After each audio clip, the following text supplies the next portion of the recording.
안녕하세요. 여러분 반갑습니다. 저 메리츠 자선영의 존리 대표고요.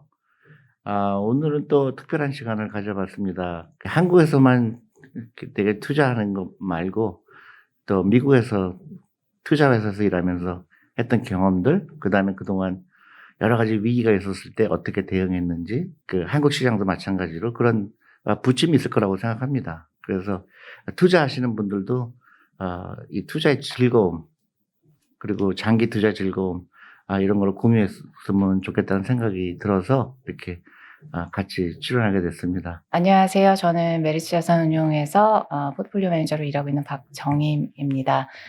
저는 2006년부터 대표님을 미국에서부터 알아왔고, 이제 그때는 저는 자산운용사가 아닌 자산운용사를 서비스하는 업에서 이제 굉장히 많은 미국과 홍콩의 펀드 매니저 분들과 함께 일할 소중한 경험이 있었고, 그 경험들 바탕으로 이제 메리츠 자산운용에 2018년에 조인해서 지금까지 일하고 있습니다. 그래서 오늘은 좀 주제를 이렇게 특별한 주제를 정한 게 아니고요. 잘 못 듣는 얘기들 주로 얘기를 했으면 좋겠어요. 그게 이제 옛날 얘기. 옛날 얘기도 좋고 맞아요. 옛날 얘기도 좋고 우리는 흔하게 보는 건데 또 한국의 시청자들은 또 좀 신선할 수가 있거든요. 저는 우리 투자가들, 우리 고객들한테 도움이 될 거라고 생각을 해요. 아무래도 여전히 주가의 변동성에 이제 많이 심리적인 영향을 받으시는 분들이 많으셔서, 저희는 글로벌 금융위기를 2008년에 미국에서 경험을 했잖아요. 그래서 나는 97년.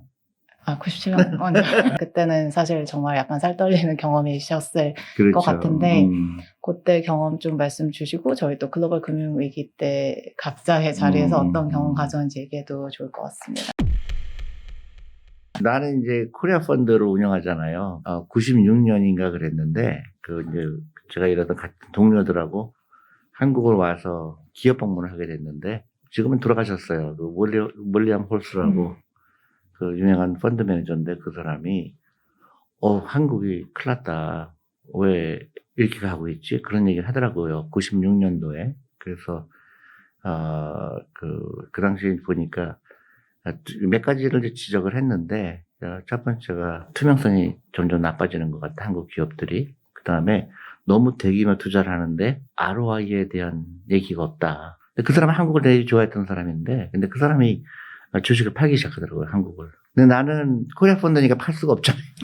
내가 할 수 있는 거라는 거는 이제 은행들을 다 파는 거. 이제 은행들이 위험하겠구나 생각을 해서 은행을 이제 다 팔기 시작했고, 대기업 위주로 좀 파이낸셜이 튼튼한 회사들은 이제 그걸로 옮기기 시작했고, 작은 기업들을 대부분 다 없앴죠. 그렇게 했는데도 불구하고 환율하고 주가 하락을 하니까 펀드의 40%가 날아가는 거예요. 그때 놀랐던 거는 이제 엄청나게 연락이 오는 거예요. 존 템플턴이 회장이 나한테 직접 전화가 왔어요. 펀드 매니저라고. 그분이 내가 쉐어홀더다, 코리아에. 근데 자기가 오랫동안 갖고 있었는데 어떻게 해야 되거든요. 한국이 망하냐, 안 망하냐. 안 망한다. 그때 자기가 그러면 더블업 하겠다는 얘기를 하더라고. 그리고 월스트리트에서 초청이 많이 오더라고요. 망하냐, 안 망하냐. 둘 중에만 얘기해라. 안 망한다. 그러니까 외국 사람들이 사기 시작하더라고요. 출장 많이 오는 거예요. 그런데 한국에서는 계속 네거티브한 얘기만 나오죠.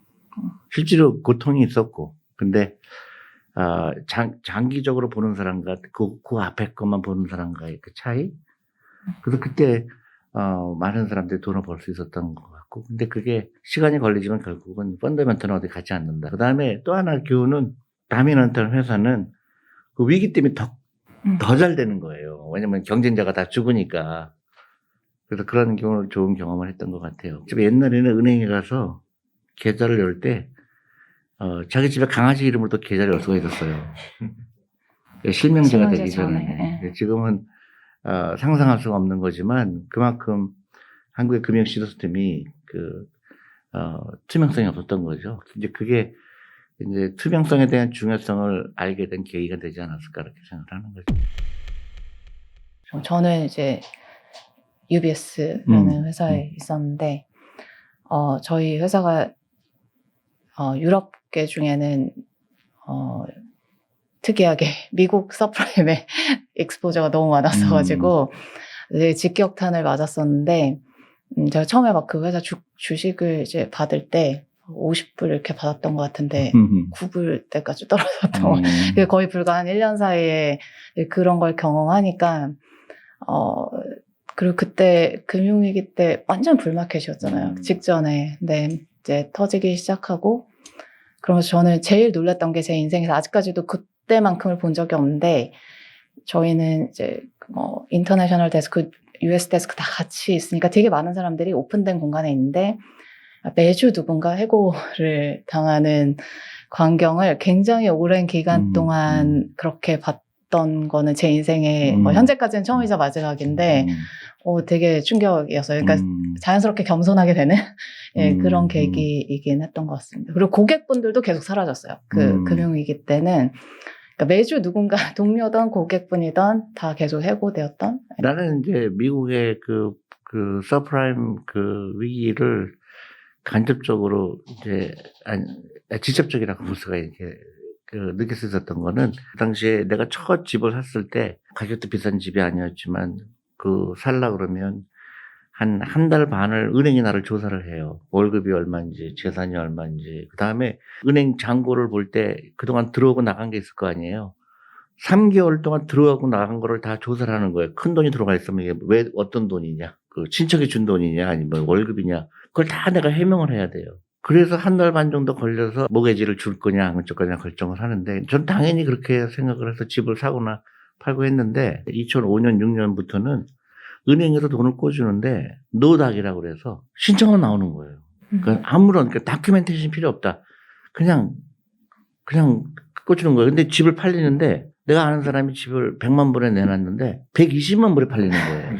거꾸로 된 거예요. 은행에서 돈을 너무 쉽게 꽂으니까 큰일 났다 싶었는데 아닌 게 아니라 2년 후에 이제 뻥 터지는 거죠. 버블이라는 거는 너무 too good to be true. 너무 쉬울 때. 너무나 사람들이 좋다고 얘기할 때, 앞으로는 무조건 좋을 거야. 이럴 때 대부분 위기가 온다는 걸 내가 느낄 수 있었어요. 미국의 2008년 생기기 전에는 돈들을 떼돈을 벌었잖아요. 은행이나 증권회사의 사장들은 1년에 1,000억, 2,000억을 벌었잖아요. 그게 오래 갈 수 없다는 걸 깨달았어요. 사람들이 그러잖아요. 미국 주식은 좋은데 한국 주식은 박스권에 갇혔고, 그런데 난 그게 되게 좋은 거야. 박스권에 갇혔다는 사실이. 사람들이 부정적으로 얘기하는 거는 일단 안심이 되는 거야. 버블은 아니구나. 아직은 업사이드가 있구나 그런 생각을 하죠. 왜냐면 길게 보기 때문에 지금 급하게 올라가는 거는 엄청 부담되죠. 그죠? 1년에 20%씩 계속 5년 동안 올라갔다 그러면, 이제 할 거는 내려갈 길밖에 없는데, 그런 면에서 나는 이 생각의 전환이 좀 필요할 거라 생각을 해요. 저는 이제 UBS 조인해서 처음으로 아시아 전체 마켓을 보는 거였는데, 그전에는 한국밖에 몰랐다가, 그때 한국이 그 당시에 상대적으로 소외됐던 이유가 정말 저희가 IPO 딜 클로징을 일주일 어떤 날은 하루에 4개씩 했던 적도 있을 정도로 그때 처음으로 중국 기업들이 다 IPO 한다고 나오고 정말 매일 중국 분들과 그다음에 인도 분들과 그리고 동남아 주로 이제 한국 대만 요런 일본 제외한 다른 아시아 국가들의 IPO가 너무 많다 보니까 유동성이 너무 풍부하고 이러다 보니까 그때 미국은 부동산 시장이 핫해 있었지만 사실 주식 시장은 상대적으로 좀 소외돼 있었고 미국에만 투자할 수 있는 투자자들도 우리 아시아의 아시아 기업들이 미국에서 좀 매출이 나면 우리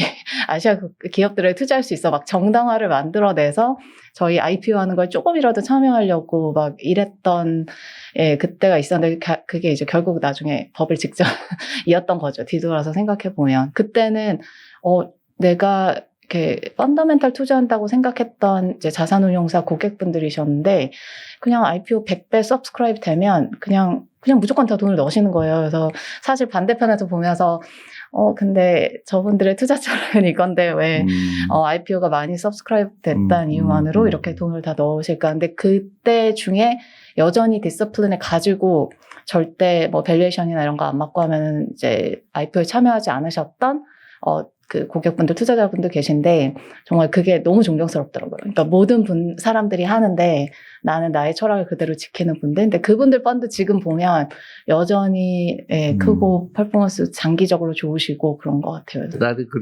그 얘기를 하니까 생각이 나는데 닷컴 버블이 있었을 때 그 회의를 여러 번 했어요. 그러니까 돈 빠져나가고. 근데 왜 스쿼트 펀드는 그대로 잘 못 보냐 그랬는데 이제 스트레스 많이 받았죠. 펀드 매니저들도. 3년 동안은 굉장히 긴 기간이잖아요. 근데 그때 우리 답은 항상 똑같았어. 우리가 이해를 못 한다. 이 회사들이 엄청나게 손해를 보고 있고 앞도 잘 모르겠는데 거기다가 어떻게 이렇게 과도한 밸류에이션을 주고 사느냐.